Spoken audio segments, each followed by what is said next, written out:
Sejam todos muito bem-vindos ao nosso estudo do livro O que é o Espiritismo, hoje, quarta-feira, 4 de janeiro de 2023, o primeiro do ano. Então, temos o nosso irmão Beto Gomes, lá de Manaus é cruel, Minas Gerais.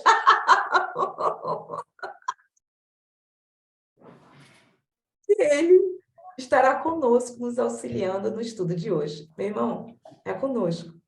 Bem-vinda, Terezinha, seu Boa Odilson. tarde, tudo bem? Boa tarde para a senhora, para você. Ah, você, que isso? Viu? Eu consertei, deu tempo. Você, ainda bem, ainda bem. Olá, Vamos lá. Terezinha. Boa Olá, tarde, Odilson. Beto. Boa tarde. Você tirou o microfone e colocou de novo? Pode falar, senhor Odilson. Quem, eu? Eu queria dizer que vocês são muito apressados, nem espera colocar o nome, já está falando. Três, Delicado! Boa tarde, criança. Bichinho! Eu gosto dessa delicadeza dele. Sou autêntico, nada dele. Isso é porque ama demais. A gente brinca assim com quem a gente ama demais. Bom, pessoal, então vamos estudar o que é o Espiritismo. E aí, rapidinho, porque a gente começa, né, um novo item hoje, a gente vai só ver o que já foi estudado, né, aí ao longo do ano passado, desse ano, que foi o preâmbulo, ou introdução, capítulo 1, a pequena conferência espírita, que teve os 3 diálogos, o capítulo 2, as noções elementares do espiritismo, e começamos o capítulo 3 também já há algum tempo, soluções de alguns problemas pela doutrina espírita. Vimos o item pluralidade dos mundos, da alma, e hoje começaremos o homem durante a vida terrena, com a pergunta 116. Deixa eu só organizar aqui. Aí, acabou para me enxergar. Como e em que momento se opera a união da alma ao corpo?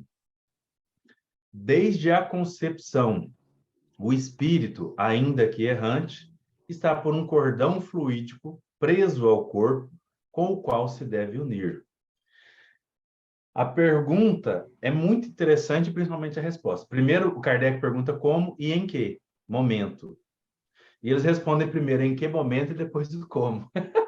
Eu amo os espíritos. Eles fazem uma forma com que o controle da nossa interpretação não seja confundido. Então, eles tentam ser o mais claro possível para a gente entender de forma mais importante e significativa na ordem, né?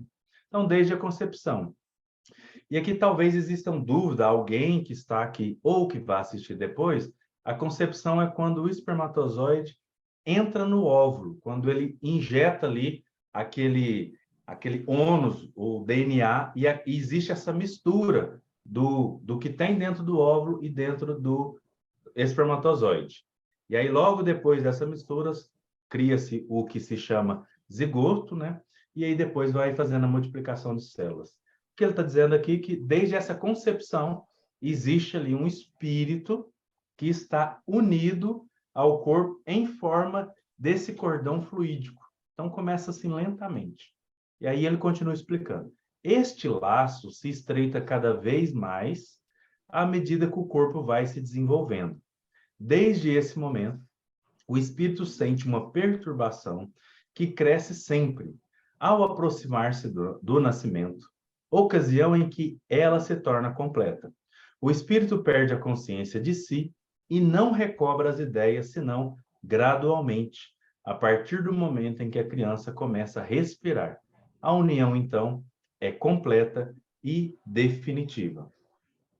E aí, então, ele vem falando, existem algumas palavras que são utilizadas e que talvez a gente interprete de forma estritamente equivocada. Perturbação parece que é algo ruim. Tipo, né? Fica perturbado. E não quer dizer que é algo ruim. Quer dizer que existe uma confusão daquelas ideias enquanto ele é espírito e agora ele é encarnado, né? Se tornando ali o que o Kardec define entre espírito e alma.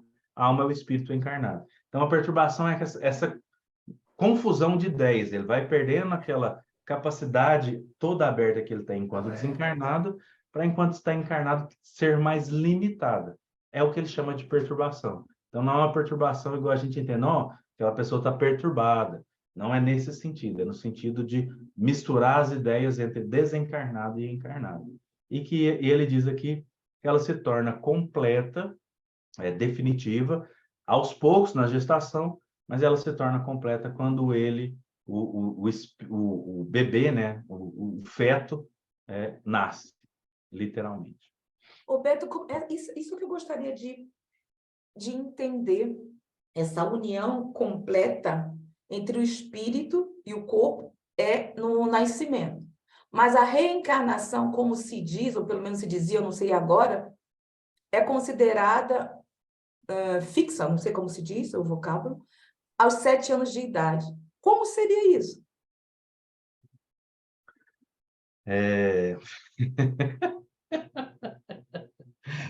Isso ficou muito comum e muito difundido com os ensinamentos do Espírito de André Luiz por Chico Xavier. Ele vem dizendo que o espírito ele está encarnado no bebê e no feto, mas o feto fica como se, de forma mais liberta, tramitando entre o mundo de lá e o mundo de cá até os 7 anos. O que ele quer dizer é que aquelas ideias que ele tem totalmente enquanto espírito, tirando as limitações que ele precisa ter, né, na reencarnação, a menomônica, que são as memórias, etc., elas vão estar ligadas a ele totalmente, somente aos 7 anos. O que quer dizer isso? Quer dizer que o espírito está encarnado já no bebê, mas ele vai trazendo as aptidões, aquilo que ele vai necessitar naquela reencarnação, aos poucos, gradativamente, conforme ele vai progredindo. Deixa eu tirar o áudio aqui. É isso que o André Luiz quer dizer. Ele explica isso, eu não lembro o primeiro livro, mas ele aprofunda muito no Evolução em Dois Mundos. E como eu disse, essas questões de vocábulo e de explicações, nós por sermos ocidentais extremamente racionalizados, que é diferente de racionais, quando a gente lê uma palavra, a gente quer que aquela palavra abarque todo um conteúdo. Ou seja, quando a gente lê aqui completo e definitivo, quando eu estava estudando, eu também me gerou essa questão.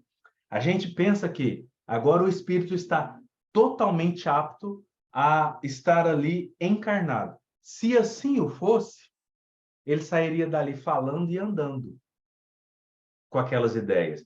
Então, existe um cérebro novo, existe um corpo novo, e ele precisa reaprender coisas que ele já soube quantas vezes. Quantas vezes ele já reencarnou? Várias. Então, ele precisa reaprender tudo isso. Existe um bloqueio, vou chamar de bloqueio, né, nessa reencarnação dele, para que isso seja feito gradualmente, assim como as ideias, emoções, sentimentos, pensamentos, crenças, etc. E aí é por isso que a gente percebe, e isso a ciência nos diz muito hoje, a psicologia, a neurociência, que nesse período, e aí vai variar conforme o estudioso, geralmente é de 7 a 8 anos, dependendo do estudioso, né? Neurocientista ou psicólogo ou psiquiatra. Ele vai dizer que esse período é o período que ele tem de mais aberto para poder receber as coisas novas, interpretar essas coisas novas, para depois ele colocar em vida. Aí ele precisa reaprender a falar, a ler um instrumento musical, etc, etc, etc. Então, seria essa a diferença. Então, o completa o espírito agora está encarnado. É definitivo, ele está encarnado. Essa outra graduação é toda a questão cognitiva e de manifestação espiritual que esse espírito pode ter. Isso dentro de uma interpretação assim, bem rápida minha. Porque para trazer lá as palavras que o André Luiz traz, precisava pegar todas elas e estudar aqui uma a uma. Né? Obrigada, Beto. Porque justamente como nós lemos, às vezes mistura na minha cabeça, sabe? Dá um redemoinho aqui, não sei se é redemoinho ou tsunami. E, por exemplo, também como cordão fluídico. Quem está falando aí é Kardec, 1859. Então, hoje em dia, alguns pesquisadores ou alguns estudiosos, como a Vista, assim, mas cordão fluídico? Ou o conhecido cordão de prata? Isso não existe? Então, fica meio assim, meio complicado o entendimento para mim, entendeu?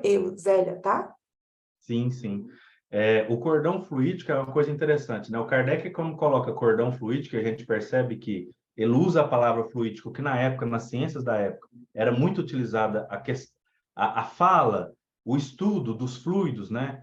Do éter, etc. Alguns desses até estão ultrapassados, a questão do éter, do jeito que era, está ultrapassado. E agora estão voltando com uma outra questão, matéria escura, energia escura, né? Então a gente percebe que há uma diferenciação. Mas a ideia, isso é que eu acho lindo. Quando a gente pega, por exemplo, essa questão de matéria escura, energia escura, e a gente vai olhar o que o Kardec falou, chamando de éter, a gente vai ver que a ideia estava ali. Então, não importa o quanto a ciência avance, e se em algum momento, como o próprio Kardec falou, o espiritismo está errado numa coisa, larga o espiritismo, fica com a ciência.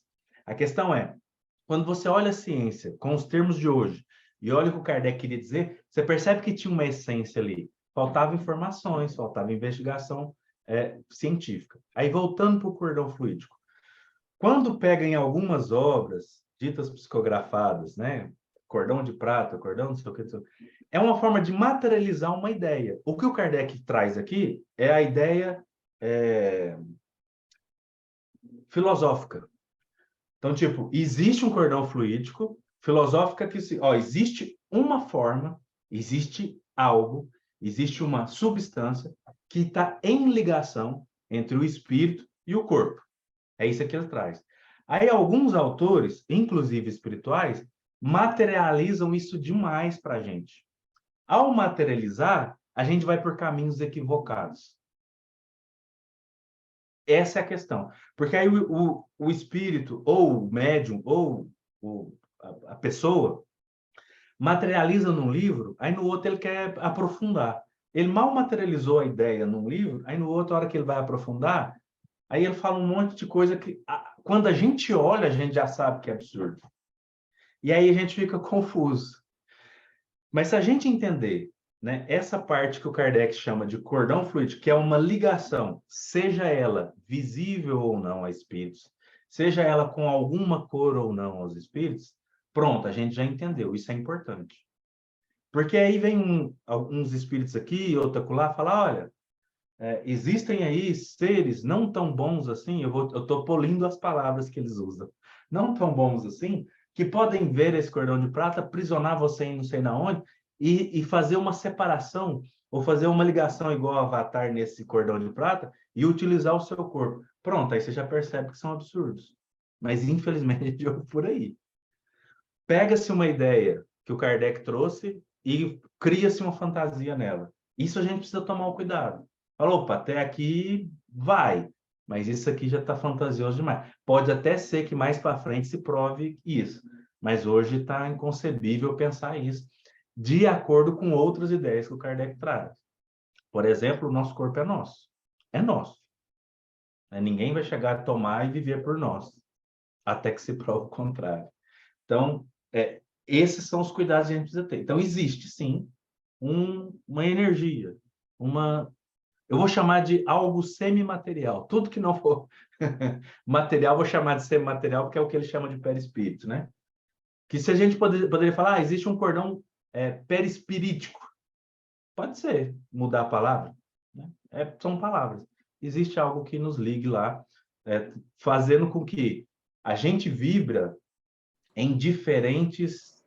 Eu não acho outra palavra, eu estou usando dimensões no sentido que a ciência chama, né? Existem outras dimensões que não a nossa. Porque para a física clássica existem 4 dimensões, profundidade, altura, né, e tal. E para a física quântica existem outras dimensões. Então, estou utilizando a palavra dimensões conforme a física quântica utiliza. E nessas outras dimensões, se a gente fosse pegar os ensinamentos de Kardec, a gente percebe que existe uma dimensão espiritual e existe uma física. Entre elas, a ligação ao perispírito. Existe um cordão que, quando eu durmo, por exemplo, e estou em desdobramento, esse cordão liga o corpo ao espírito, o que faz muito sentido, de tipo assim, para saber que um está ligado ao outro. É isso. Beto, É isso. Beto, a gente pode entender também esse cordão fluídico, né, que liga o espírito ao corpo, né, enquanto a gestação vai se adiantando, vai evoluindo, como uma expansão do perispírito, né? Seria uma expansão do próprio perispírito, né? Sim. É uma forma de entender, com certeza. Eu encontrei no Antigo Testamento, eu encontrei a expressão cordão de prata, quando tem o relato da pessoa que vai envelhecendo e chega até o momento da morte, e ele explica assim, está no Eclesiastes, eu até achei interessante, sem querer eu achei. Então ele fala, então se rompe o cordão de prata, e o ser, né, o espírito vai para o mundo espiritual e o corpo fica na terra. É bonita essa passagem, ele usa a expressão cordão de prata, né, no Antigo Testamento. Achei interessante. Isso é interessante, eu não tinha encontrado essa informação. E aí, Se você quiser achar, é Eclesiastes 12.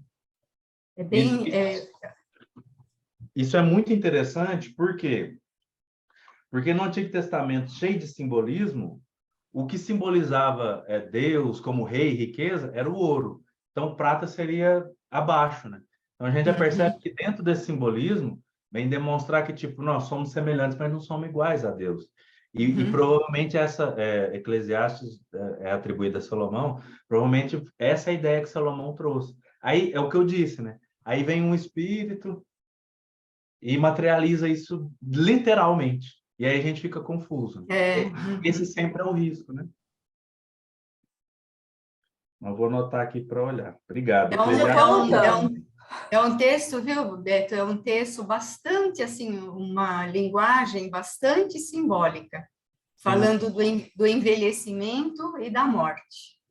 É bem bonito. Mas é muito interessante isso que você está nos informando, porque como nós conversamos, né, ontem, não foi, acho que foi no estudo anterior, só que filtrar e trazer o que está porque é por isso que como o Beto falou, a essência está em todo lugar, não é? Está em tudo, porque é da lei, né? Faz parte da lei. Aí só que as explicações, o modo de explicar é que são diferentes, né? As formas de explicar. Mas a essência é sempre a mesma. É verdade.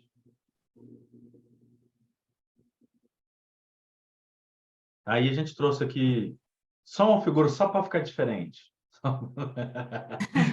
dos outros, só para colorir a tela de um espermatozoide chegando no óvulo e falando gentilmente: oi, deixa eu entrar. Brincadeira.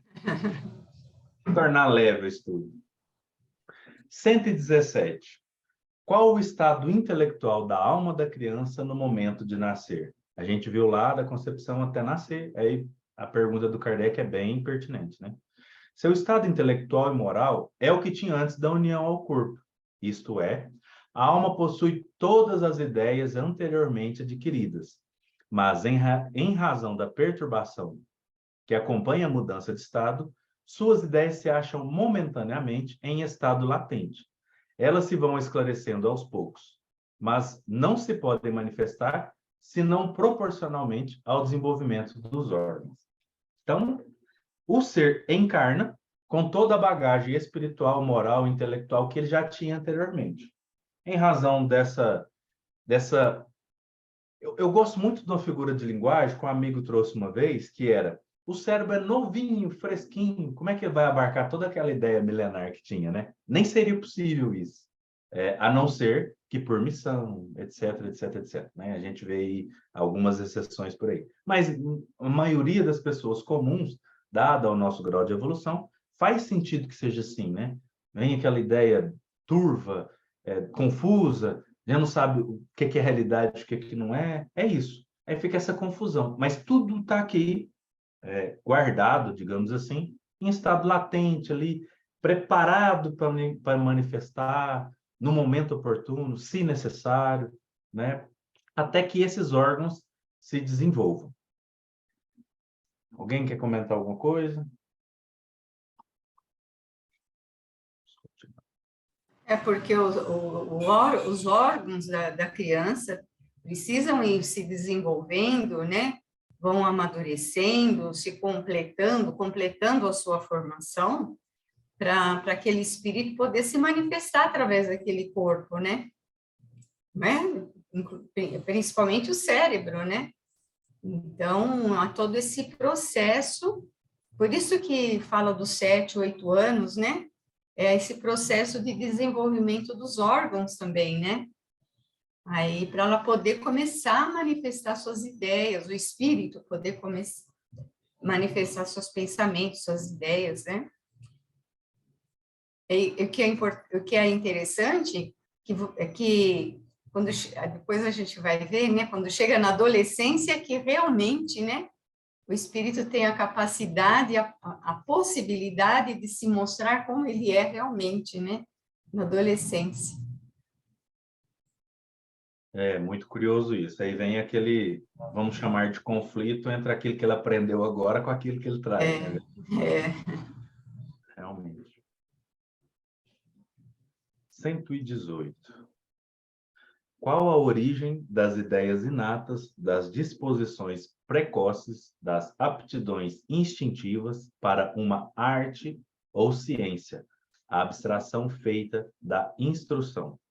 Então, a pergunta é, por que algumas pessoas têm facilidade de aprender determinado instrumento, outras podem estudar tanto que for, aprende no máximo assim tecnicamente, mas nunca desenvolve muito, ou de criancinha já sabe tocar alguma coisa e outros não, ou a criança já sabe pintar, desenhar, enfim, né?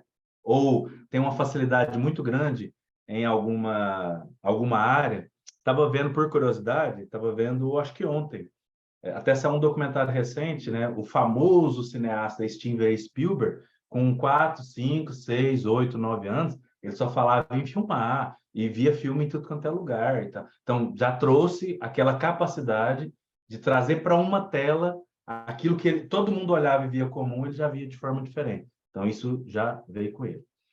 As ideias inatas não podem ter senão duas fontes. É que ele vai nos chamar ao raciocínio.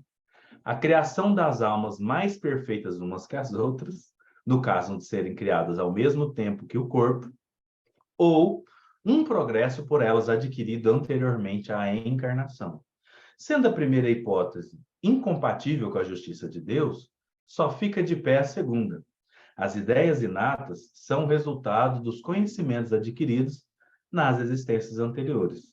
São ideias que se conservaram no estado de intuição, para servirem de base à aquisição de outras novas. Eu lembro que a Terezinha, no estudo anterior, falou muito de reencarnação. Se é uma das coisas que trazem, as pessoas não gostam mais da palavra provas, né? Evidências assim gigantescas da reencarnação, é essa. Não faz sentido aceitar que existe Deus, que uma criança nasce num lugar que tem tudo, alimento, comida, cultura, etc., a outra nasce na favela faltando tudo, se não fosse reencarnação. Não faz nem sentido.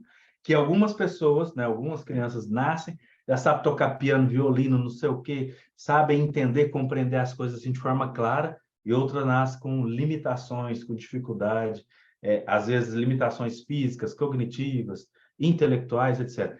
Não faz nenhum sentido se a reencarnação não entrar nessa equação. Não faz sentido nenhum, né? Com Deus, né? Quem acredita que existe um Deus, só faz sentido essas diferenças que a gente percebe no mundo quando a gente coloca a reencarnação nessa equação. Senão, não faz sentido algum, né? Aí é uma grande evidência da reencarnação.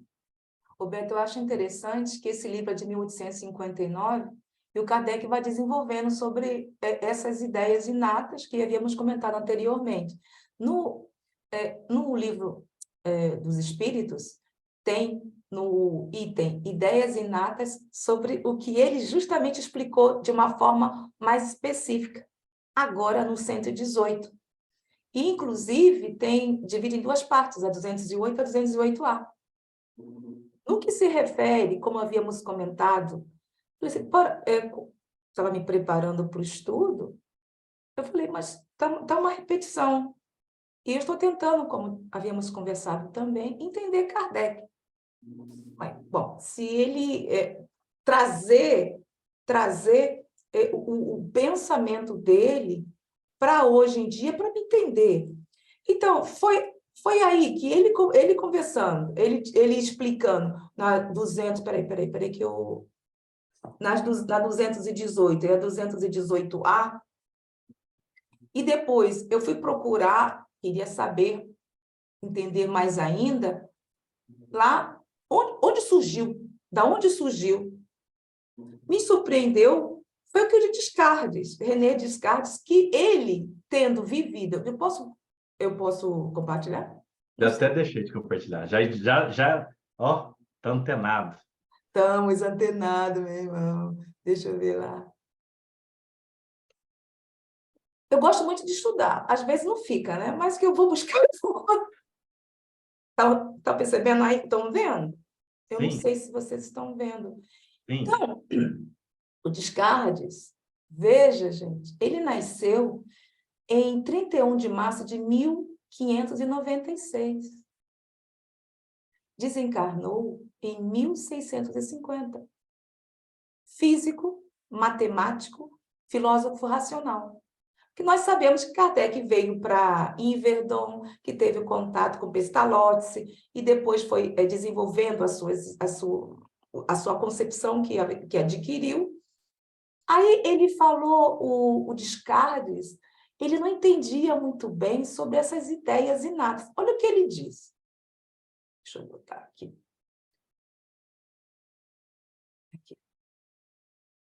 Descartes analisou o conteúdo do seu pensamento e descobriu que algumas ideias eram experimentadas com tanta clareza e distinção que precisavam ser aceitas como verdadeiras. Verdadeiras. Ele afirmava que tais ideias eram inatas, isto é, eram componentes naturais da mente.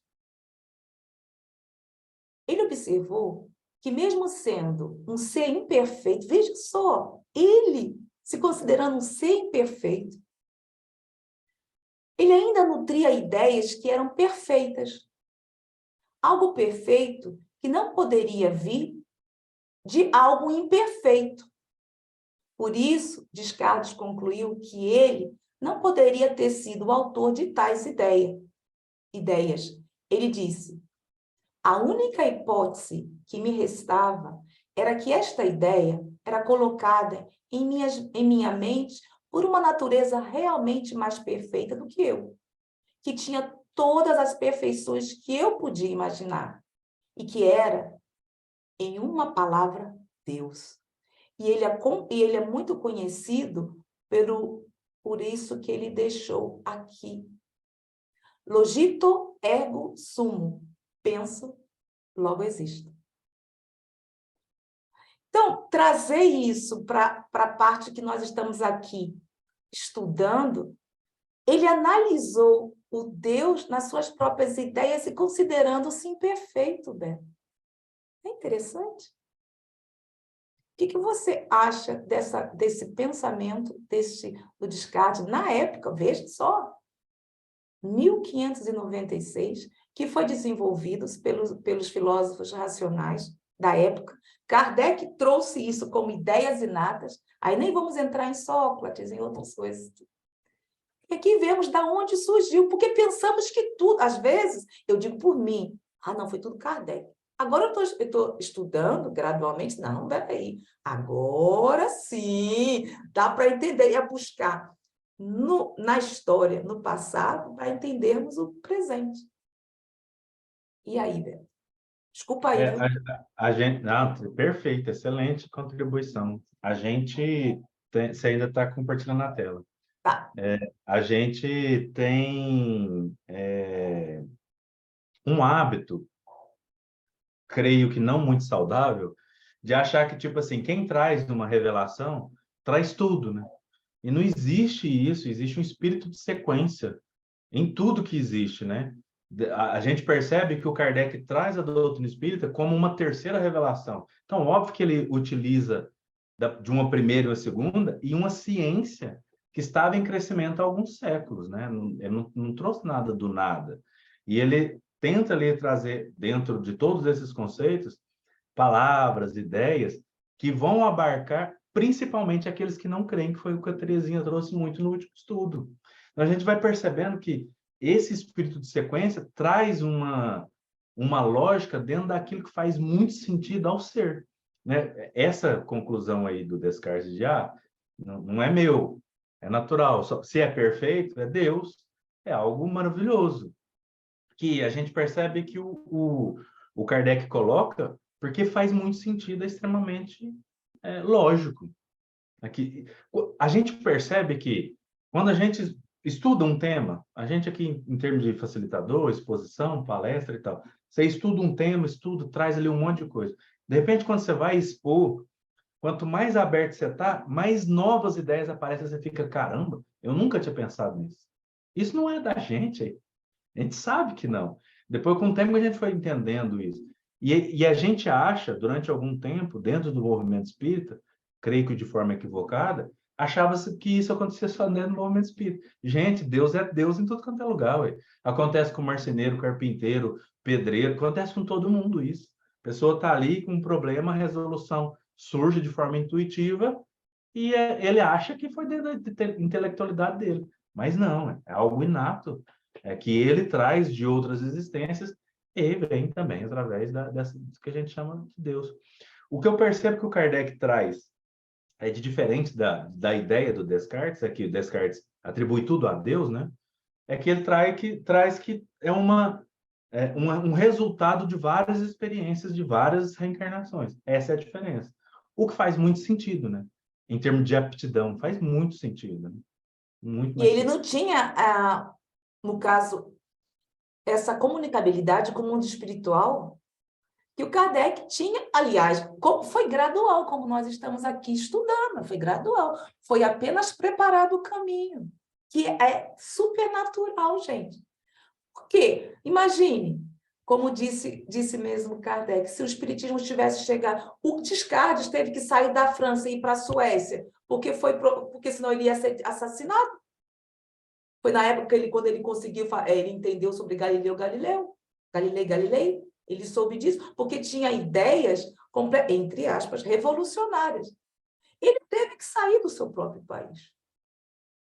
Então, imagine, a população da época, o pensamento estava completamente voltado para a igreja. Você não podia sair como você chama, assim, daquele quadradinho.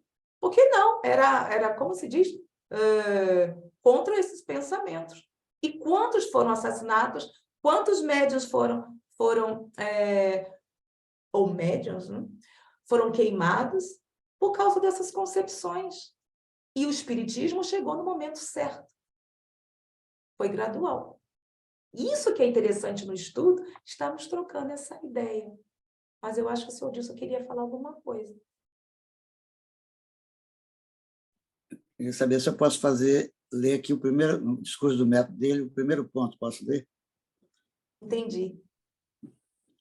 O primeiro ponto do discurso do método de René Descartes, se eu posso Ok. ler. Só o primeiro ponto, ele fala assim, depois eu vou dizer quando ele nasceu, aonde. Abre lá. O primeiro era de nunca aceitar coisa alguma como verdadeira, sem que a conhecesse evidentemente como tal, ou seja, evitar cuidadosamente a precipitação e a prevenção, e não incluir em meus juízos nada além daquilo que se apresentasse tão clara e distintamente a meu espírito que eu não tivesse nenhuma ocasião de pô-lo em dúvida. É a chamada dúvida sistemática, né? É aquela da verdade lá do Erasto, do Livro dos Médios. E ele foi filósofo físico e matemático francês, nasceu dia 31 de março de 1596 em Descartes, na França, faleceu 11/2/1650, em Estocolmo, na Suécia. Eu pedi licença para não abrir a câmera, porque aqui está pegando fogo. Vitória está pegando fogo em Belo Horizonte, Beto. Tá tudo Obrigado. certo. Aqui em Uberlândia está tudo nublado, mas está quente. Ah, é Berlândia, esqueci, é Berlândia. Não é Uberlândia, é Berlândia. É interessante quando a gente vai ver, né, outros estudiosos, Descartes, a gente vai perceber que tipo, tem muita coisa que Kardec traz como ideia, né, e discorre que os espíritos utilizam, né? Aquela velha resposta de como vocês utilizam num axioma, conhece-te a ti mesmo. E aí, mas isso é de Sócrates. Não, na verdade, de Tales de Mileto, lá que estava no oráculo de Delfos. E aí algumas pessoas podem pensar assim, não, mas se não trouxe tanta coisa nova assim, o que que tem de revelação? Mas não é a mesma coisa que falam de Jesus? Que Jesus pega ideias de vários locais e agrupa e dá nó. Gente, mas existe um espírito de sequência, né? Existem pequenas revelações que são dadas, de repente alguém vem e agrupa. O que o Kardec coloca é colocar de forma condensada e da forma mais clara possível para aquela época, para que a partir daí a gente raciocine e caminhe conforme as necessidades de cada época, de cada cultura, etc. A gente é que fica achando que, né, ele vem trazer coisas revolucionárias, como é o planeta não sei de que jeito, de tal forma, e que isso é o mais importante. Né? Não é isso. Inclusive, Beto, essa análise de Kardec, olha, observe só para dar para finalizar o que o senhor Gilson estava falando, o pensamento kardeciano, por que kardeciano? Porque no latim o nome dele se chama Renatus Cartesius. Eu não sei se está vendo, está compartilhando a tela? Não, tá não. Cartesiano.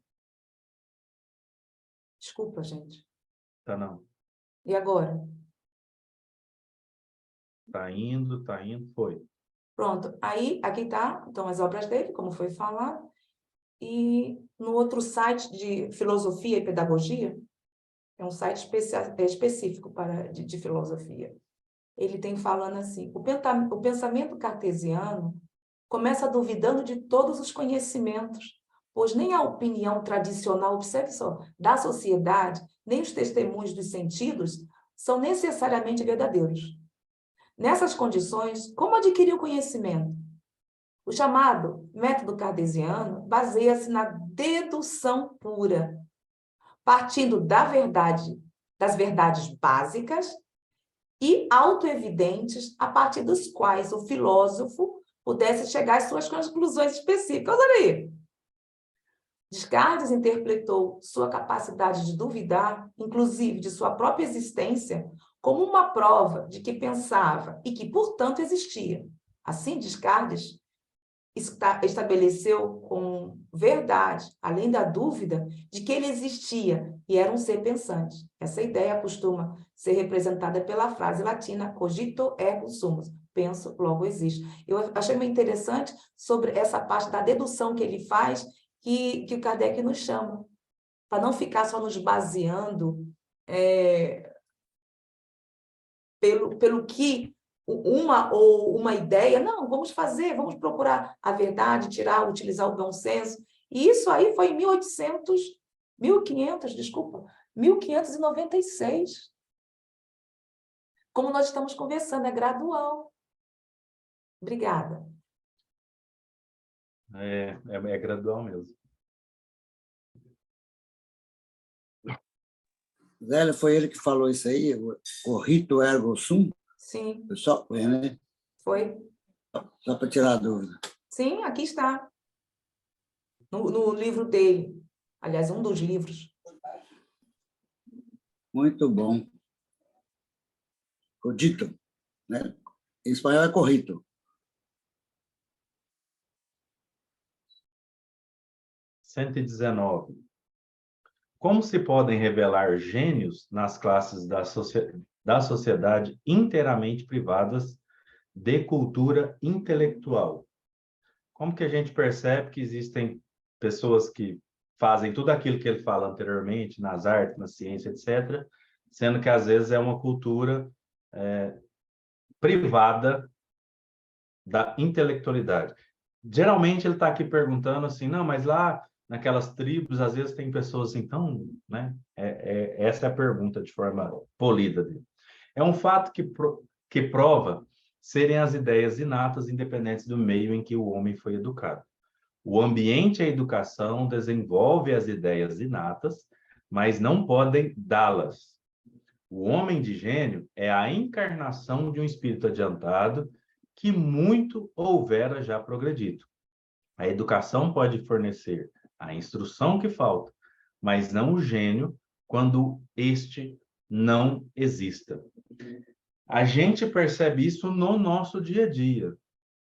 Hoje mesmo eu estava em uma reunião profissional, conversando com uma pessoa e falando dentro de um certo segmento, as pessoas que se destacam, quando você vai ver, né, sobre elas, igual eu acabei de falar do Steven Spielberg, é um dos casos, você vai ver sobre elas já ali na infância, na adolescência, elas tinham aspirações diferentes do comum, buscas diferentes, olhares diferentes sobre determinados assuntos. Então, acaba que elas já demonstram algumas coisas de forma diferente, porque elas trazem alguma coisa inata.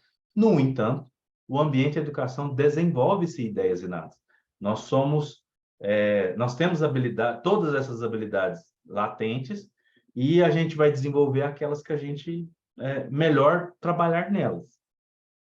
Ou acioná-las assim que possível, se isso está ali para a gente executar enquanto encarnados.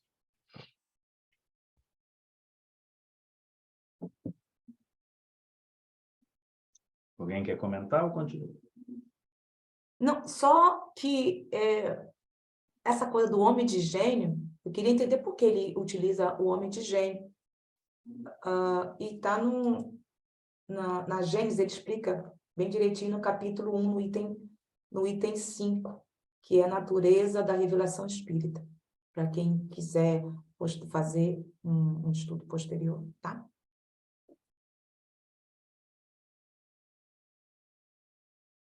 Hoje a gente diria um homem excepcional, uma mulher excepcional, algo, um ponto fora da curva.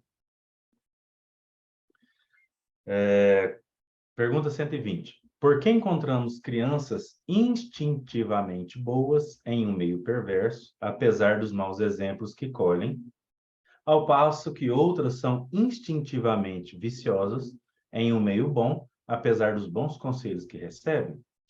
É o resultado do progresso moral adquirido, como as ideias inatas são o resultado do progresso intelectual.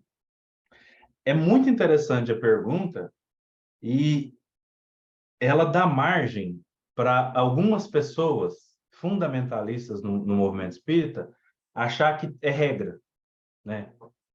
É porque encontramos, significa algumas, não são todas, né?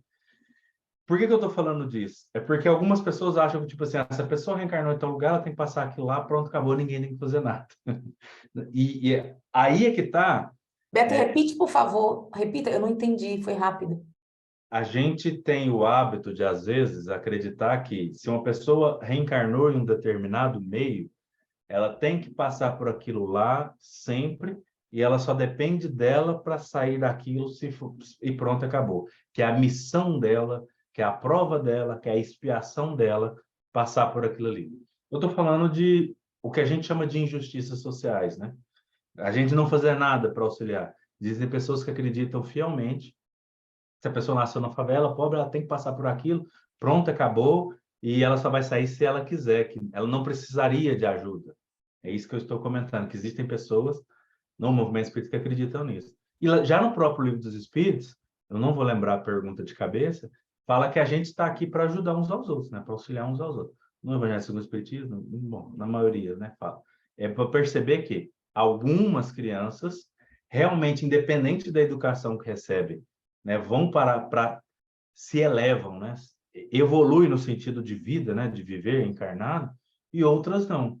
Eu lembro que alguns anos atrás alguém contou uma história de irmãos gêmeos que foram cresceram junto ali até uma certa idade e o pai vivia bêbado, batia na esposa, na mãe deles. quebrava tudo dentro de casa. E aí chegou uma determinada época ali, da adolescência, final da adolescência, eles saíram de casa, que não aguentava mais aquela vida. Criou família, casa própria, teve carro, enfim, viveu dignamente, era reconhecido por uma boa pessoa, enfim, etc, etc, etc. O outro virou morador de rua, vivia bêbado e drogado, violentava pessoas no sentido de bater, brigar, e aí descobriram, né, a história, um repórter, fizeram a entrevista, e a resposta foi interessantemente a mesma. Ah, por que que você se tornou um homem digno, respeitável, blá, blá, blá? Ah, porque o meu pai era bêbado e batia na minha mãe. Aí perguntou para o outro, porque meu pai era bêbado e batia na minha mãe. O mesmo motivo levou os dois a circunstâncias diferentes. Isso é possível porque exatamente o que os espíritos estão falando, né? Essas ideias inatas são resultado de coisas que a gente traz anteriormente. Isso que você comentou, Beto, para mim é muito grave. Como é que uma pessoa vai que tem que se deixar esse fundamentalismo que você está trazendo, conversando? Ué, mas não tem muita lógica. E como é que fica a caridade?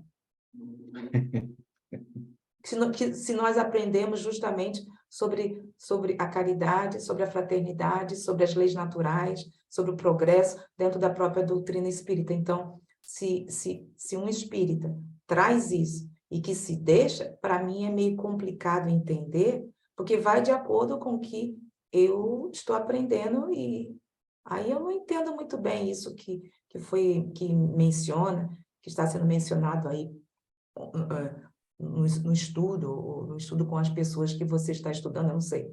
Para mim, não tem muita lógica esse negócio não, sabe? Espírita falar sobre isso, eu acho que está faltando estudar um pouco mais. O processo é bruto, mas é mais comum do que parece. Tipo, que a pessoa reencarnou lá, né, tem que estar lá. Enfim. Pergunta 121.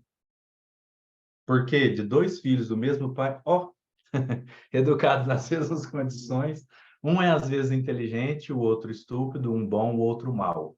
Porque o filho de um homem de gênio é algumas vezes um tolo, e o de um tolo, um homem de gênio.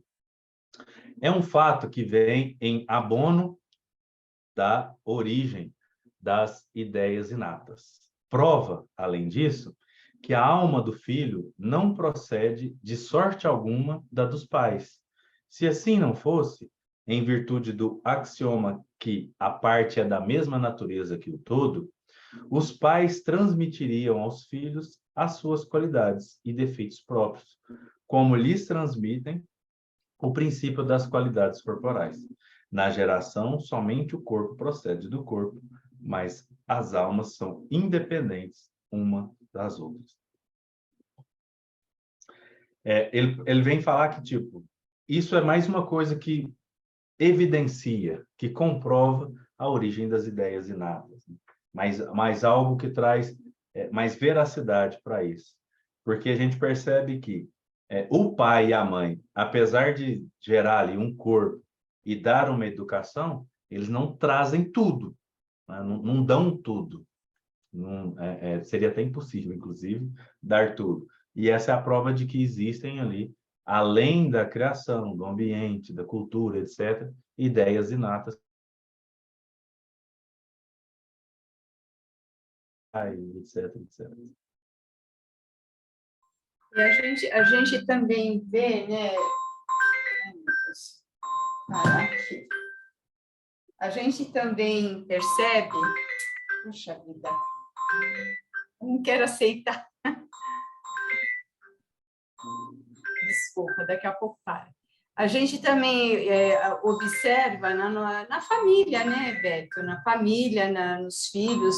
A gente pode ter vários filhos, um é diferente do outro, a gente dá a mesma educação, mesma escola, mesma alimentação, tudo. E um é diferente do outro. Você pode ter 3, 4, 5 filhos, não tem um igual ao outro, não é? Com tendências diferentes, aptidões diferentes, facilidade com uma coisa, outro tem dificuldade, um gosta de estudar, outro não gosta, não é? A gente vê isso cotidianamente na vida comum mesmo, na nossa vida, na família. A gente não observa tudo isso? Verdade. E isso que você está trazendo, Terezinha, é muito interessante, porque como são espíritos de maturidades diferentes no que está se vê em termos espirituais, geralmente se dá, por exemplo, não, eu tenho 5 filhos, eu tenho que dar a mesma educação para os 5. Hoje em dia, a minha concepção é completamente diferente. Porque esses 5 seres têm as suas habilidades completamente opostas umas às outras. Então, necessita ser direcionado a essas evidências que eles trazem desde a infância. Então, se a mãe, como se diz, ou o pai, quem quer que seja, quer ser justo, não.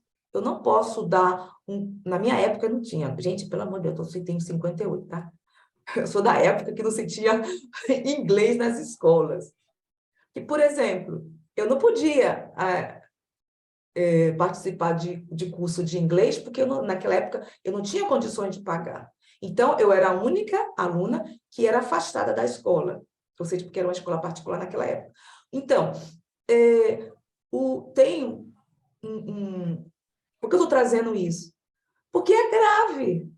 Que às vezes nós queremos ser como pais ou educadores justos com os 5, mas são diferentes, necessitam de elementos, de formas para que também possam desenvolver as habilidades que eles demonstram, que eles têm. Tenho um sobrinho que desde os 3 anos de idade, ele aprendeu a ler sozinho e tinha tendência a idiomas.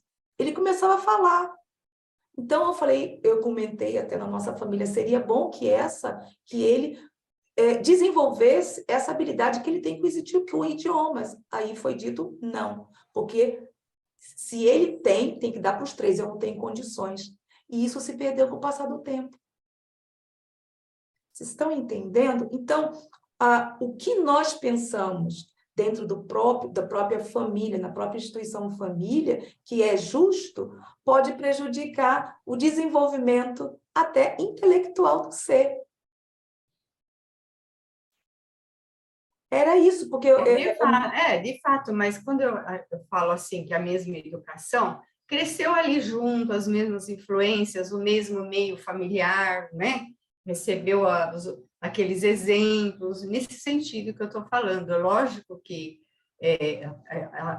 existem as diferenças, né? Mas é nesse sentido, de crescer no mesmo ambiente, mesmos exemplos, mesmas referências, né? Receberam, e demonstram grandes diferenças de um para o outro, né? É nesse sentido. Eu entendi, mas trazendo também, alertando os próprios pais com as tendências e habilidades que o ser demonstra desde a infância. Com certeza, Porque tem razão. Nós vemos aqui. E se não existe, eu sou brasileira, então se não há a possibilidade de dar 5, o outro vai perder de ter essa habilidade desenvolvida. Ou as habilidades. Ou então ainda pior, né, Zélia? Uns tempos atrás, os pais priorizavam que os filhos homens estudassem e as meninas não precisavam estudar muito, precisavam ser donas de casa. Abafa o caso aí que já... Não importando aí se elas tinham aptidões ou não. Isso aconteceu muito. E ainda, lastimosamente, acontece essa mentalidade, mas tá tudo bem. Um dia superaremos isso. Obrigada, Beto. Obrigada, Terezinha. Mas tem aqueles também, né, que, no caso... Oi, Marinete? Tem aquelas crianças também que, no caso, cresceu, viu que o pai não teve condição de oferecer o que ele estava necessitando, não? Mas mais tarde, que ele já era mais adulto, ele começou a trabalhar e se sustentar próprio com os seus desejos, né? E foi até no caso aí que você está falando, uma motivação, né? Para que ele ou elas pudessem ir em busca daquilo que não teve. Realmente. Daquilo que não teve. Uhum. Obrigada, Beto.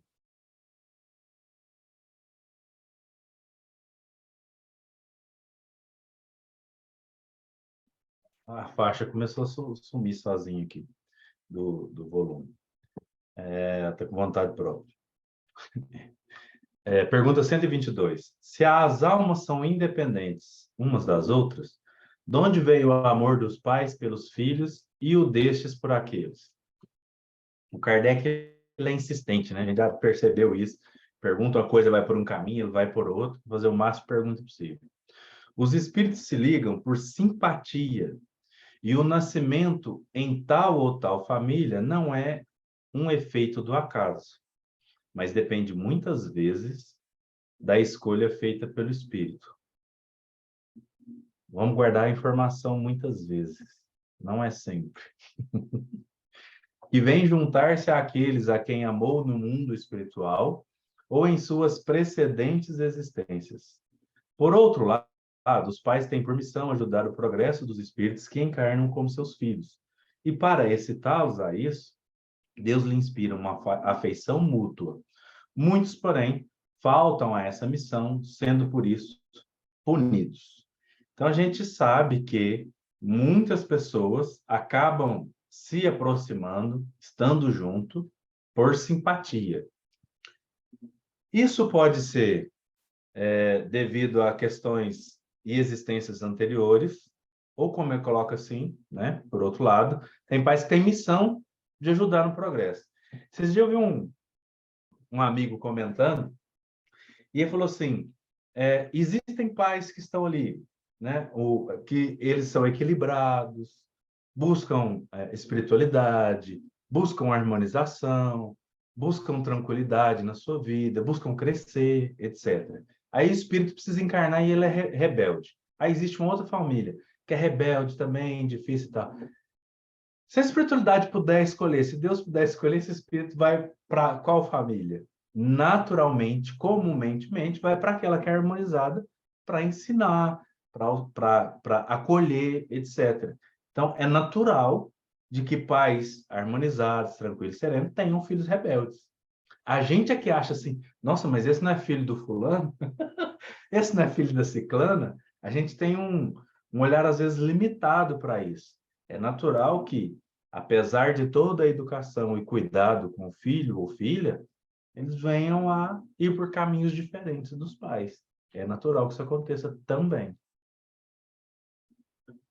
Se alguém não tiver comentário, a gente vai para essa questão do Livro dos Espíritos. Eu gostaria só de perguntar. Já estou pegando a perguntar. Roberto, ele fala da simpatia. Os espíritos se ligam por simpatia. Dentro da família, vamos dizer assim. Mas também há a possibilidade de, por exemplo, a mãe tem uma simpatia para um determinado filho, mas os filhos não têm nenhuma ligação com um irmão ou uma irmã, como ficaria em termos de simpatia, de sintonia dentro da própria família? Aqui no caso já tem até 2 casos diferentes. Tem o ligam por simpatia e tem missão de ajudar no progresso de espíritos, que encarnam como filhos. E aí, como irmãos, também podem ser simpáticos, energeticamente falando, ou de outras vidas, como antipáticos. De novo, assim, de cabeça, eu não vou saber falar o número, mas no Evangelho segundo o Espiritismo, eu acho que amai os vossos inimigos, acho que é amai os vossos inimigos. O próprio Espírito, o Kardec, comenta sobre isso, fala, olha, quando vem e tem dificuldade, são espíritos antipáticos, que precisam resolver alguma questão e anterior ou não, né? Porque às vezes aquele ser que só acolher mesmo. A gente pega de exemplo, eu tento evitar de trazer exemplos de lá, mas como a gente estuda no nosso lar, não tem problema. Eu vou pegar de exemplo ali o André Luiz no nosso lar. A gente vai perceber que a mãe do André Luiz irá reencarnar, irá aceitar o ex-marido como marido de novo e as 2 amantes como filhas. A gente já vai perceber que isso aí vai dar ruim. Possivelmente. As 2 filhas vão brigar por causa da atenção maior do pai, provavelmente, se nada acontecer, né, se elas não modificarem internamente, elas podem querer brigar mais por atenção do pai, porque vê no pai, além do pai, né, aquele ex-companheiro do passado. Então, possivelmente pode isso acontecer. Então, a gente já percebe que é uma encarnação de missão, né? Sintetizando, de missão. É Então, aquele capítulo do parentela, né, Beto? exato. Parentela espiritual e parentela Esqueci, parentela corporal. espiritual. Só se procurando, peraí. É a família espiritual e a família corporal, né? Acho que no meu tá família, não tá parentela, não. Ver o Livro dos Espíritos, questão 379. Livro dos Espíritos, questão 379. É tão desenvolvido quanto do adulto o espírito que anima o corpo de uma criança? Resposta dos espíritos. Pode ser mais, se mais progrediu.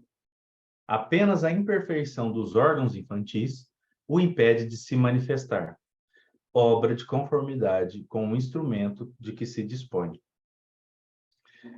É interessante que ele pede para olhar isso. Logo depois a gente lê aqui, mas peraí, mas alguns pais têm missão de ajudar os filhos para excitá-los, mas muitas vezes falha na emissão, sendo por isso punido. Do que o Kardec está falando aqui que ele pede para ir lá? Do pai que não consegue ali dar a educação necessária. No entanto, tem os pais que dão a educação necessária e o filho é rebelde. Ele está falando daqueles que não dão a educação necessária. Então, a gente percebe que agora, só dele falar de outra questão, já são 3 exemplos diferentes. A dinâmica da família ela é muito plural, né? Ela é muito gigante. Existem muitas possibilidades.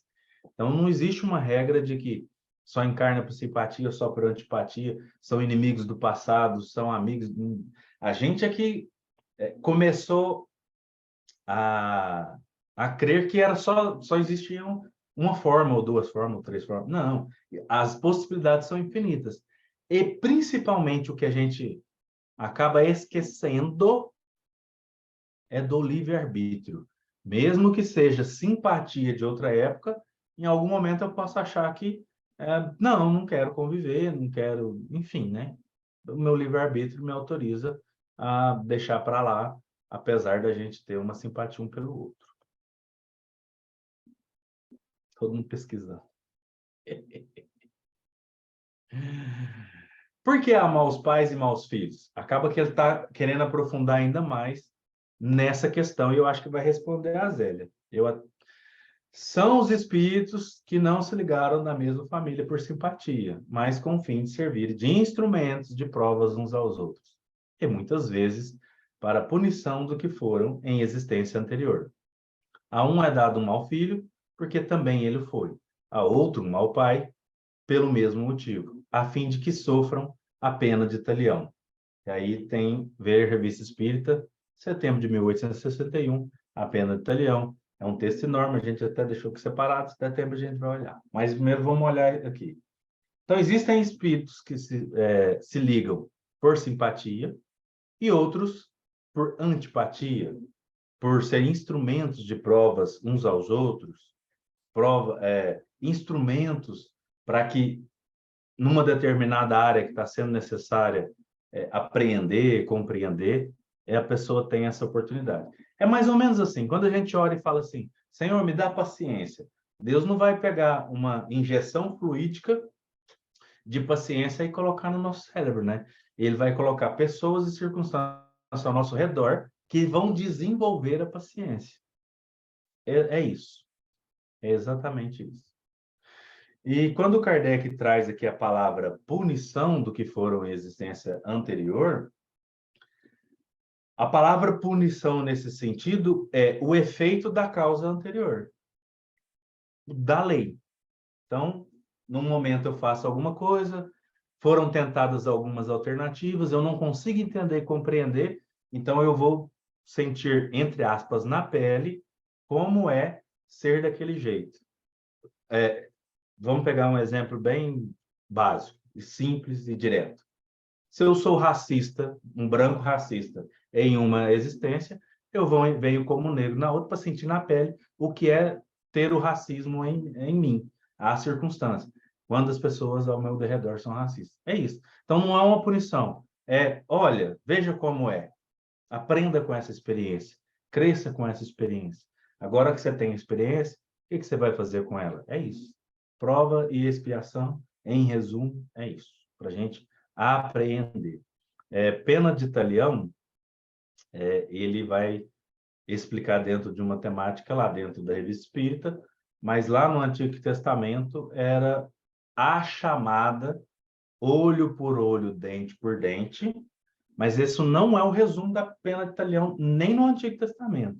Porque lá no Antigo Testamento, a gente vai olhar Deuteronômio, Números, Êxodo, a gente vai ver que, às vezes, de um livro para o outro, tem abrandamento da lei, diferenciando de uma época para outra. Um grande exemplo é escravo, em Deuteronômio.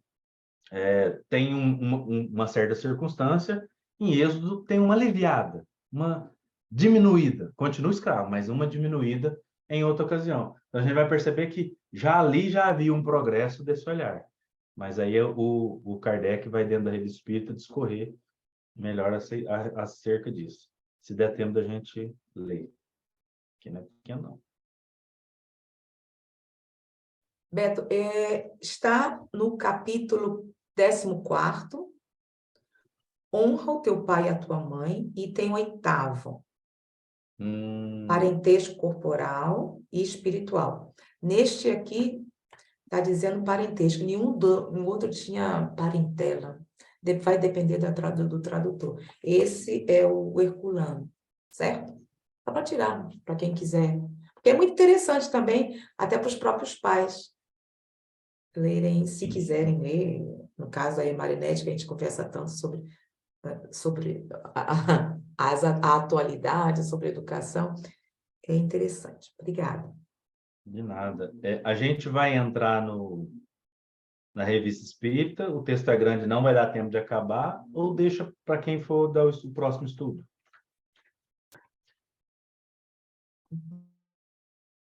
Você já está sem áudio. Bom, realmente é longa. É longo.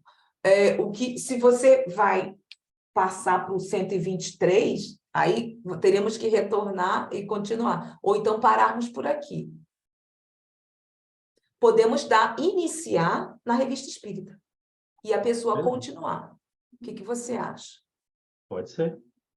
O que decidirmos está ótimo.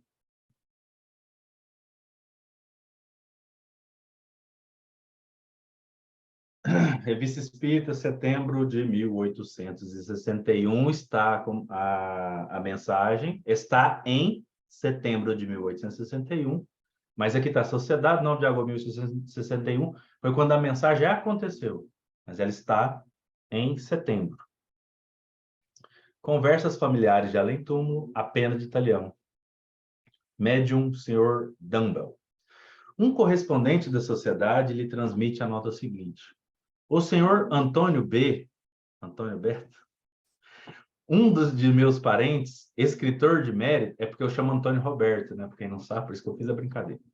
Um de meus parentes, escritor de mérito, estimado por seus concidadãos, tendo cumprido com distinção e integridade funções públicas na Lombardia, caiu há mais ou menos 10 anos, em consequência de um ataque de apoplexia, num estado de morte aparente que se toma, infelizmente, como isso ocorre algumas vezes, pela morte real. Então, ele tem uma doença que muitas vezes acredita que é morte, mas é uma morte aparente. O erro era tanto mais fácil quanto se havia acreditado perceber sobre o corpo sinais de decomposição. 15 dias depois do sepultamento, uma circunstância fortuita determinou a família a pedir a exumação. Tratava-se de um medalhão esquecido por inadvertência no caixão. Mas o estupor dos assistentes foi grande quando, na abertura, reconheceu-se que o corpo tinha mudado de posição, que estava virado, e que coisa horrível, que uma das mãos estava, em parte, comida pelo defunto. Foi então manifestado que o infeliz Antônio B. havia sido enterrado vivo, devera sucumbir sob os aspectos do desespero e da fome, Seja como for, desse triste acontecimento e de suas consequências morais, não seria interessante, do ponto de vista espírita e psicológico, fazer a esse respeito uma investigação no mundo dos espíritos? Evocação de Antônio B. Que quereis de mim? Nas revistas espíritas, e também em algumas comunicações do Céu e Inferno, da segunda parte, era muito comum fazer evocação de que tinha desencarnado até bem pouco tempo.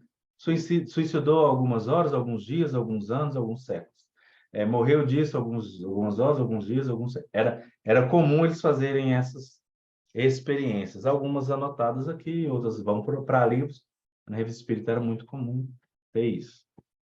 E aí o Espírito pergunta, que quereis de mim? Um de vossos parentes nos pediu para vos evocar, fazemo-lo com prazer, e seremos felizes se quiserdes bem nos responder.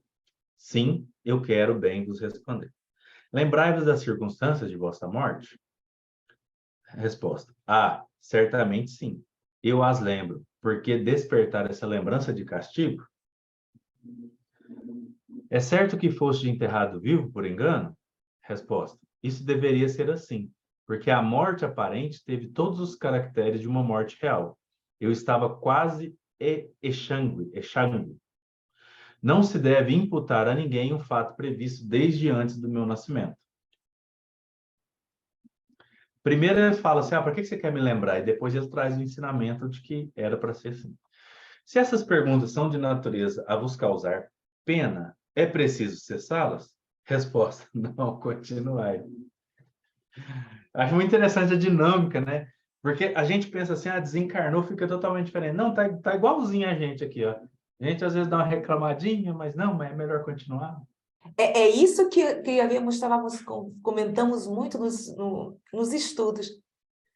Queremos, no mundo espiritual, sermos o quê? Anjos? Queremos ir para colônias espirituais, vamos dizer, ou dimensões, como queiram, ou estarmos consciencialmente interligados com seres superiores, se nós não temos ainda essa a capacidade, ou exigir, não, que seja a nossa família espiritual, melhor, boa, mas bem melhor do que eu. E aí? Como é que fica isso? Nós não podemos exigir aquilo que não somos, não temos a capacidade espiritual ainda. Exato, verdade. Gostaríamos de vos saber feliz, porque deixaste a reputação de um homem honesto.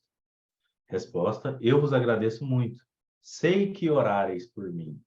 Vou tratar de responder, mas se eu fracassar um de vossos guias habituais, isso suprirá. Aqui já demonstra uma lucidez muito grande. Porque a gente admitir que nós somos limitados, podemos errar, gente, isso é extremamente humano. E a gente tem, às vezes, por orgulho, achar de tipo assim, nossa, mas eu falei tal coisa, então não posso voltar atrás. Não, pode, está tudo certo. Podereis descrever as sensações que experimentastes nesse terrível momento? Resposta. Oh, que dolorosa prova! Sentir-se encerrado entre 4 tábuas, de maneira a não poder mexer, nem mudar de lugar. Não poder chamar, a voz não ressoando mais no meio privado de ar. Oh, que tortura senão a de um infeliz que se esforça em vão para respirar numa atmosfera insuficiente e desprovida da parte respirável. Ai de mim! Estava como um condenado na goela de um forno, salvo o calor. Oh, não desejo a ninguém semelhantes torturas. Não desejo a ninguém um fim como o meu. Ai, cruel punição de uma cruel e feroz existência. Não me pergunteis em que eu pensava, mas mergulhava no passado e entrevia vagamente o futuro. A gente percebe que aqui ele dá mais provas da quão humanidade que ainda está nele ali, conclamando, né, a dor, a pena, etc., de quem o está escutando. E as sensações que ele traz E as ainda. sensações. Que a nossa mente é poderosíssima, né? Quando a gente lembra juntamente com as nossas sensações, né, a gente vai sentindo. Dissestes, cruel punição de uma feroz existência. Mas vossa reputação, até este dia intacta, não fazia supor de semelhante. Podereis nos explicar isso? Isso é investigativo. Resposta. O que é a duração de uma existência na eternidade? Certamente, tratei de agir bem em minha última encarnação, mas esse fim fora aceito por mim antes de reentrar na humanidade. Ah, por que me interrogar sobre esse passado doloroso que só eu conhecia, assim como os espíritos ministros do Todo-Poderoso? Sabei, pois, uma vez, que falta vou-lo dizer que numa existência anterior eu emparedara uma mulher, a minha, toda viva numa sepultura. Foi a pena de talião que devi me aplicar, dente por dente, olho por olho. Não vos agradecemos por ter consentido e responder às nossas perguntas, e rogamos a Deus para vos perdoar o passado em favor do mérito de vossa última existência. Resposta: retornarei mais tarde. De resto, o espírito de Erasto quererá bem completar. Reflexões de Lamennais sobre essa evocação. Deus é bom, mas o homem, para chegar à perfeição, deve suportar provas mais cruéis. Esse infeliz viveu vários séculos durante a sua agonia desesperada, e embora sua vida tenha sido honrosa, essa prova deveria ocorrer uma vez que a escolhera. Esse vocabulário dele é bem pesado, né, Beto? Rebuscada, né? Rebuscada. É interessante que, sim, o que ele está falando é que numa existência anterior ele pegou a própria esposa e colocou num caixão, numa caixa, né, numa sepultura, viva, né? E aí ele entendeu que precisava passar pela mesma experiência. Ele entendeu, vou repetir, né, que precisava passar pela mesma experiência. E aí ele usa a palavra aqui, punição, e aí a gente precisa só falar uma vez para quem não entendeu, ele entendeu que precisava passar. Quem está punindo ele? Deus? Ele queria passar pela mesma situação. Eu acho isso maravilhoso na doutrina espírita. A consciência dele não o perdoava. E ele achava que a única forma dele perdoar era passar pela mesma experiência. E entendia isso como punição. E foi respeitada essa decisão. Reflexões de Erasto. O que deveis tirar deste ensinamento é que todas as vossas existências se ligam e que nenhuma é independente das outras. Os cuidados, os aborrecimentos, como as grandes dores que magoam os homens, são sempre as consequências de uma vida anterior, criminosa ou mal empregada. No entanto, devo dizê-lo, os fins semelhantes ao de Antônio B. são raros. E se esse homem, cuja última existência foi isenta de censura, acabou desse modo, foi porque ele mesmo solicitou uma morte semelhante, a fim de abreviar o tempo de sua erraticidade e alcançar mais rapidamente as esferas elevadas. Com efeito, depois de um período de perturbação, para expiar ainda seu crime espantoso, ele será perdoado e se elevará para um mundo melhor, onde encontrará a sua vítima que o espera e que já há muito tempo perdoou. Sabei, pois, tirar o vosso proveito desse exemplo cruel, para suportar com paciência, ó meus caros espíritos, os sofrimentos corporais, os sofrimentos morais e todas as pequenas misérias da vida. Pergunta: que proveito pode a humanidade retirar de semelhantes punições? Resposta: os castigos não são feitos para desenvolver a humanidade, mas para castigar o indivíduo culpado. Com efeito, a humanidade não tem nenhum interesse em ver um dos seus sofrer. Aqui, a punição está apropriada à falta. Por que os loucos? Por que os cretinos? Por que as pessoas paralíticas? Por que aqueles que morrem no fogo?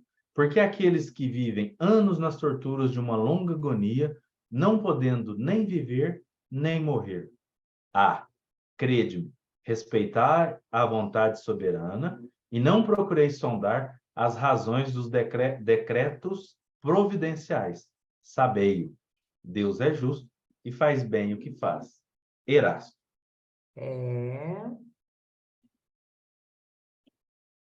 Eu acho que aí, né, gente, a gente precisa também analisar de uma forma, vamos dizer assim, mais de acordo com a justiça e bondade de Deus. Quando ele fala que foi a vontade de Deus, eu entendo que não foi Deus que quis, que mandou aquilo para ele, aquela situação. É a vontade de Deus, porque está nas leis divinas que nós vamos enfrentar as consequências naturais das nossas ações, né?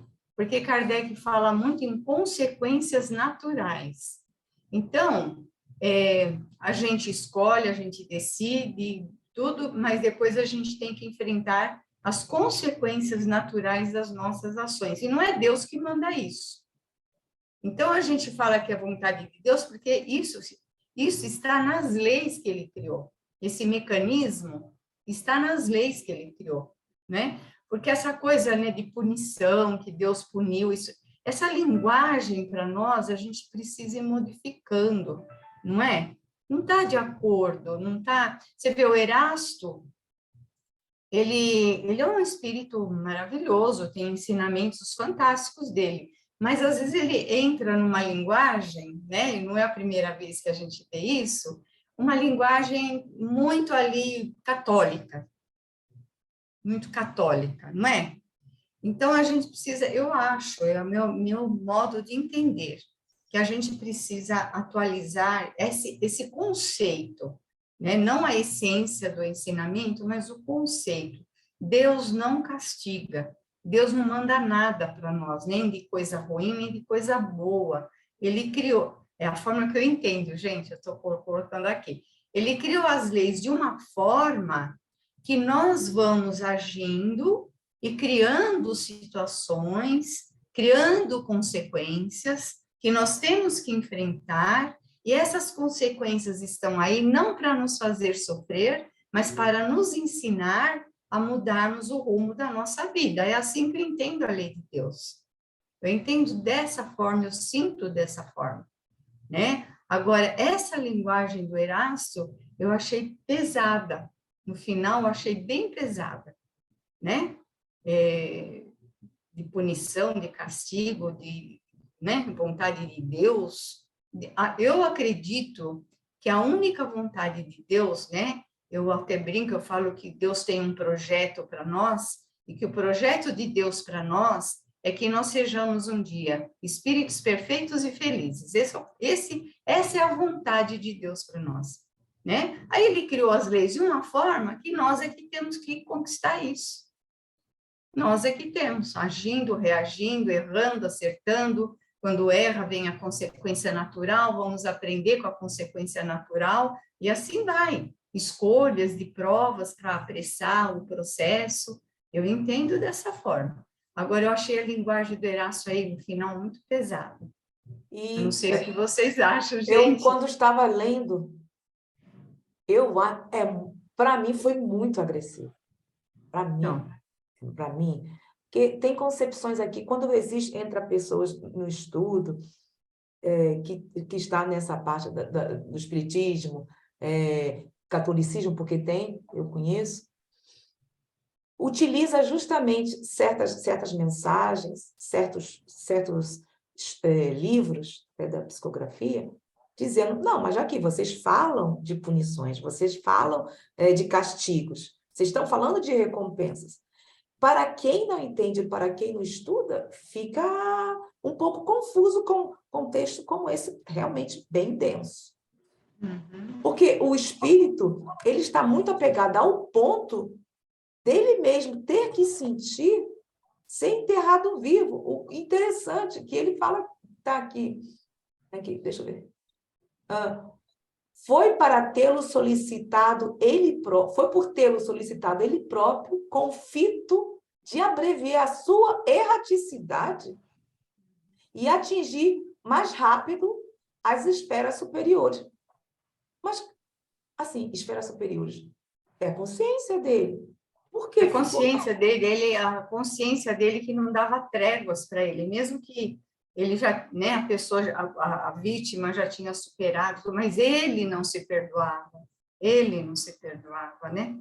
Então estava muito forte, então ele escolheu passar por isso, né? Mas E que não tinha necessidade. Foi aí, como você está conversando, esclarecendo.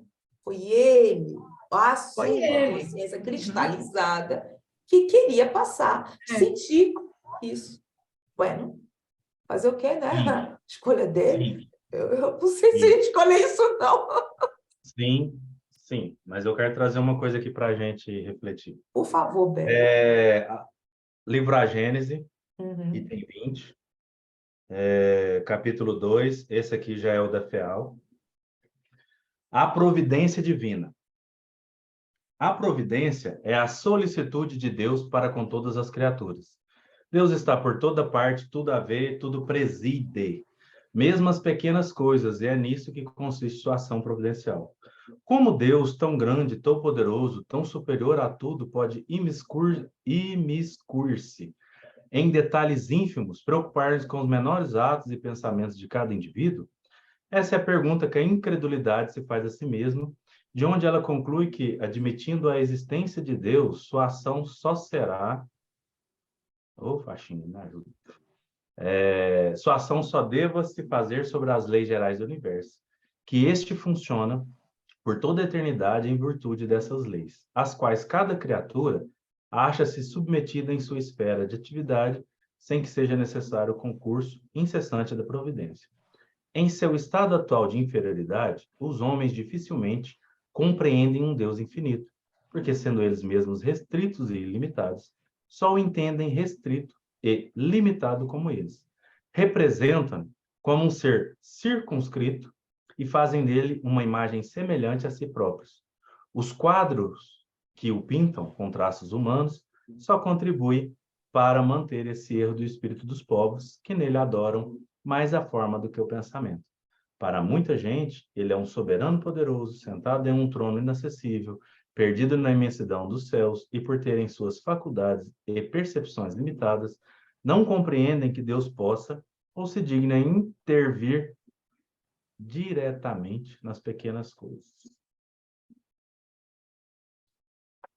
Por que eu trouxe esse texto? Apesar Beto, qual o capítulo, por favor? Capítulo 2. Obrigada. Deus... Obrigada. Ok. Por que eu trouxe isso? É porque, assim, Deus preside tudo, né? O que o Kardec chama de providência divina está imantado em todo o nosso ambiente. Então, dentro de uma consciência que se sente culpada, que se sente em dívida com a lei, etc., etc., essa consciência resolveu que a única forma de fazer é aquilo, né? Aquela circunstância. Deus irá trabalhar circunstâncias para que aquilo seja atendido dentro da providência divina. Por isso que quando Erasto fala, foi pela vontade de Deus, Erasto está dizendo assim, em última instância, Deus preside tudo. É isso que o Erasto quis dizer. É uma metáfora, né? E se a gente parar para analisar, tudo que existe realmente, Deus tem consciência de que aquilo está existindo e permite. É isso que o Erasto está falando, numa linguagem mais simbólica. Erasto, ele é discípulo de João Evangelista, né? Então, e João Evangelista, de Jesus, e assim sucessivamente. A gente precisa lembrar que os discípulos, eles são judeus modernos naquela época. Eles ainda se consideravam judeus. Eles vão se tornar cristãos somente depois que o evangelista Lucas fala assim, olha, eu acho que... A gente vê isso no Paulo Estevam. Eu acho que a gente deveria ter um outro nome para saber que nós somos identificados, ou seja, nós somos um grupo de pensamento e de olhar diferente dos outros judeus. Porque entre os judeus tem fariseus, saduceus, escribas, doutores da lei, etc, etc, etc, etc. E a gente deveria se diferenciar. Aí eles se diferenciam enquanto cristãos. E aí eles começam, vamos dizer assim, a desenvolver essa nova fé. Por que eu estou comentando isso? Dentro da linguagem judaica, é muito comum castigo, punição, céu, inferno e tal. E aí, enquanto eles, seres, né, desencarnados, eles trazem dentro da linguagem porque eles entendem a metáfora. E eu sei que o que a Zélia falou realmente é uma preocupação que a gente tem que ter quando a pessoa está ali para tentar começar a compreender e tal. No entanto, lembrar para essas pessoas que estão entrando que esses termos são antes até do que termos católicos. Falar que é um termo católico não é totalmente correto. É um termo judaico, é anterior.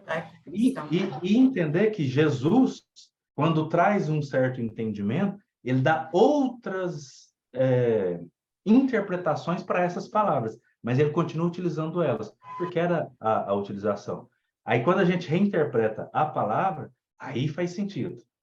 Ou seja, toda vez que a gente vê punição, pena de talhão, causa e efeito. Aí, o que é causa e efeito? Consequência dos nossos atos anteriores. No entanto, os espíritos vão continuar, alguns espíritos vão continuar comunicando com essa linguagem mais forte.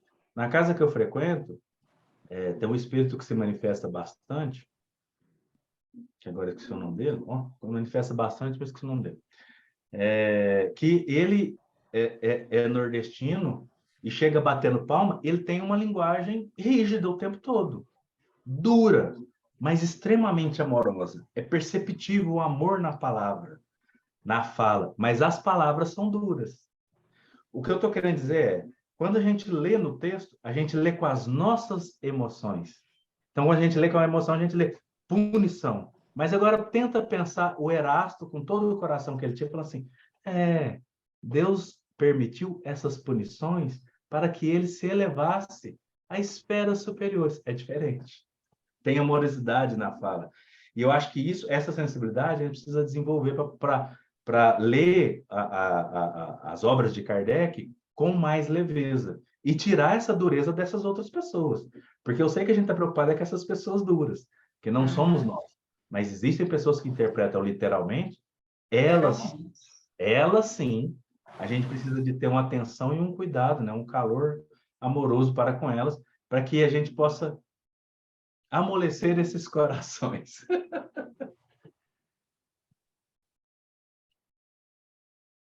Até para entendimento, um entendimento melhor para nós, como você está trazendo. Porque citamos sempre católico, catolicismo, não.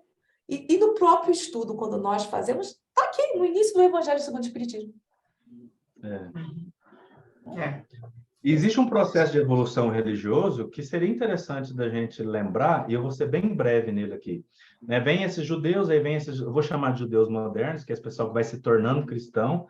Aí, de repente, dentro dessa primeira teologia, é entendido como, dentro da teologia católica universal, porque católica significa universal. Depois do concílio de Nicéia, 325, aí depois tem um concílio 360 alguma coisa, com outro imperador. Nesse concílio é que se transforma em Igreja Católica Apostólica Romana. É a partir daqui que muda muita coisa. Até 300 e pouco, esses entendimentos eles eram mais abstratos, eram mais metáforas, etc. Aqui passa a ser literal. Então, existe até uma diferença entre Igreja Católica Universal e Igreja Católica Apostólica Romana, que é o que a gente tem conhecimento hoje. E elas começaram em divergência, mas depois a Católica Apostólica Romana, como tinha ali grandes resquícios do Império Romano, grandes imposições do Império Romano, que se dissolveu, mas acabou perpetuando em termos de cultura, né, daquele povo, vem impor um monte de coisa. Essas imposições, essa interpretação, punição, inferno, indulgência e tal, que eles trouxeram, é desse tempo depois para cá, que são duríssimos e que nos fazem muito mal. É a interpretação que nos faz mal. Ainda para nós que nós estamos entrando nesse outro clima, né, da doutrina espírita, uma coisa mais filosófica, né, mais lógica, mais coerente, né? Essa linguagem choca, né? Apesar da gente entender tudo, o contexto da época, tudo, a gente não se sente bem, né, com essas expressões. Mas a gente não pode esquecer que esses espíritos que trabalharam com Kardec, todos eles, ou quase a maioria, todos eles vieram do catolicismo, eles eram ainda católicos. Quando trabalharam na doutrina espírita, ainda eram católicos. Então, eles traziam esse linguajar muito forte, né? Esses conceitos, essa linguagem estava muito forte. Você vê o Evangelho segundo o Espiritismo, gente, olha, é carregadíssimo dessas ideias, né? A maioria era padre, eram sacerdotes da Igreja Católica, né? Você vê Santo Agostinho e tantos outros, né? Na verdade, é mais uma prova do assunto que a gente viu anteriormente, de que desencarnou não torna anjo. Ele continua comunicando conforme ele consegue, né? Olha, gente, eu consigo falar assim. É verdade, é verdade. Bom, mas é bom conversar sobre isso, né? Ótimo, né? E justamente por isso que foi bom que você utilizou esse termo, conversar. Porque todos nós estamos aqui para aprender, foi o que eu havia conversado com o Beto anteriormente. Eu sou a primeira, pela minha própria ignorância. Tenho, assim, faço perguntas, porque só entendendo eu vou poder analisar o que eu trazia da minha própria educação.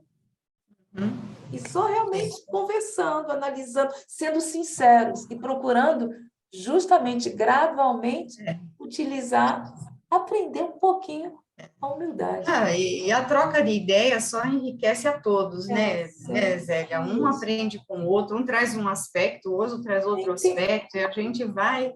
Tentar respeitar um ao outro, assim, eu sei que... a gente vai aumentando o respeito, sempre com respeito. É verdade. Eu sempre gosto de trazer essa atribuição mais teológica e judaica, né? Além de pesquisar muito, por um motivo muito simples. Quando a gente, num estudo desse, fala assim, precisamos substituir essa linguagem e tal, eu acho super válido. No entanto, é nesse substituir a linguagem que outros estão aproveitando para ensinar verdades. Então, eu gosto sempre assim da pessoa lembrar desse detalhe. Porque a gente vê livro psicografado aí, gente que tem algo que você olha assim e fala, cara, é inconcebível com Deus algo desse. E vende-se aos montes. Porque eles substituem tudo, né? Então, realmente... Eu estou gostando, viu, Beto? Eu estou gostando muito dessa tua cultura essas pesquisas que você faz, né? Da cultura judaica e tudo mais, que eu não tenho esse conhecimento. Então, eu estou aprendendo esse aspecto aí, eu acho muito bom. Eu agradeço, viu? Muito bom. Gente, então vamos parar então a gravação. Beto, Terezinha, alguma coisa a mais querendo deixar para quem? Está tudo bem. Só gratidão. Só agradecimento mesmo. Então, até o próximo estudo.